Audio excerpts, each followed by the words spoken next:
to a podcast is like hanging out with friends. And these career women hang out online to fearlessly and honestly talk about how many things impact our identity as Filipinos. Joining us now are the hosts of the podcast, Flipping the Narrative, Bambina Olivares and Laura Verallo de Bertotto. Thank you so much, ladies, for joining us. Bambina, let me start off with you.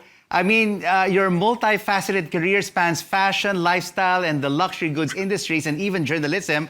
Why did you and your co-hosts Laura and Luis decide to come up with this podcast? Well, this is actually the way we talk with each other. We were missing him tonight, but we've been talking about it for more than a year now, saying, we should turn this into a podcast. We get on a certain topic, and we also have different points of view. We also come, with our life experiences, which are similar in terms of trajectory, but also a little different. So we just thought, hey, why not? And turns out other people like listening to us. Absolutely. I've listened, Laura, to some of your episodes, and you've had very interesting topics, from being Filipino, Filipinos being racist, the LGBTQIA issues, the social classes. Absolutely. How do you come up with these topics?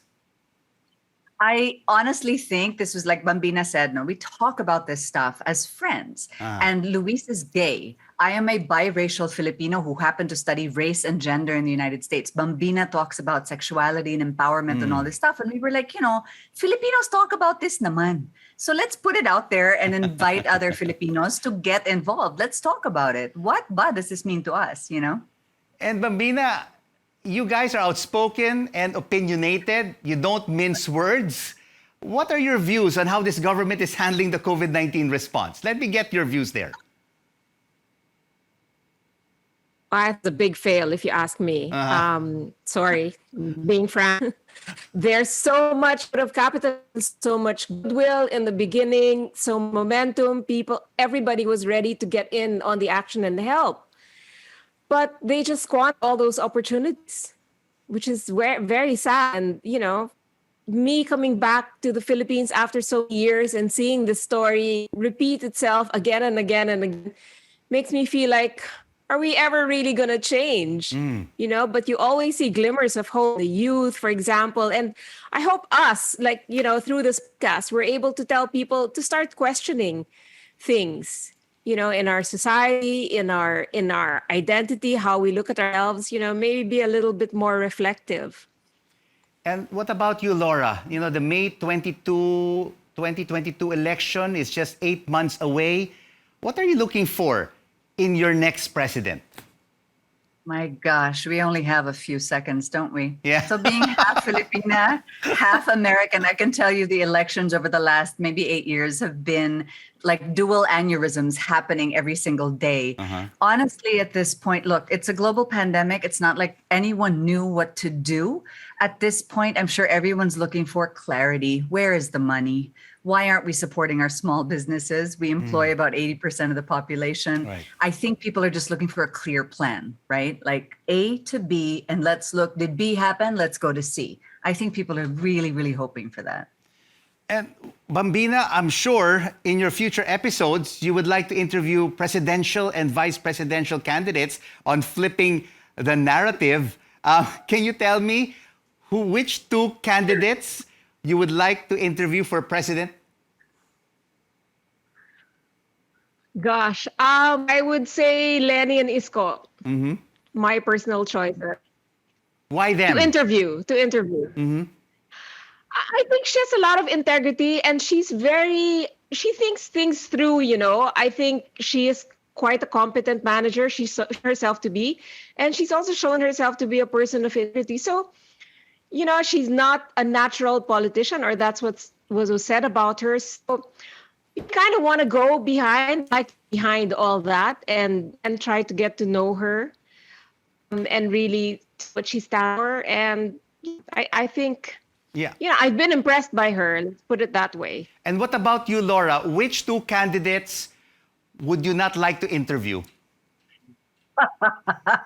At this point, honestly, I'm not sure I want to talk to any politicians. I want to talk to people. I want to talk to Filipinos suffering. I want to talk to Filipinos making do with the absolute crap storm that we've had to deal with over the last 2.5 years, particularly business people, particularly people who don't come from privilege, who are really struggling. I want to talk about that. Honestly, at this point, I'm politicianized out of my head. And how do you think, Bambina, are these, how important are these podcasts and other social media platforms, I mean, in the upcoming elections, especially for us Filipinos?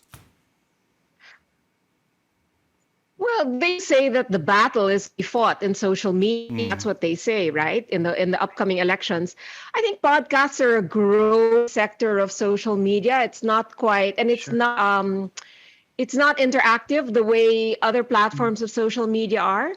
But I think it's growing industry or a platform, I would say, where it allows you to kind of go a little deeper subject and hear also different points of view.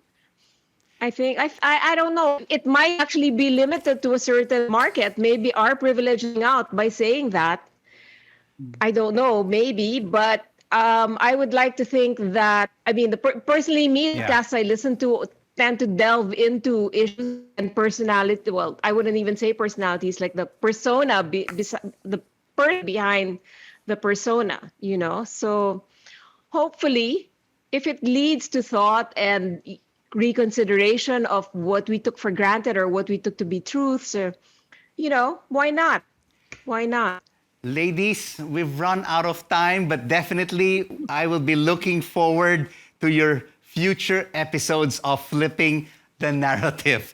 Thank you so much for sharing your podcast story with us. Spotify, Apple Podcasts, and you got to join us one time. Wherever you get your podcasts.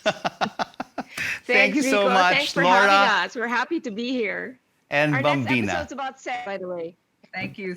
Great to have you with us.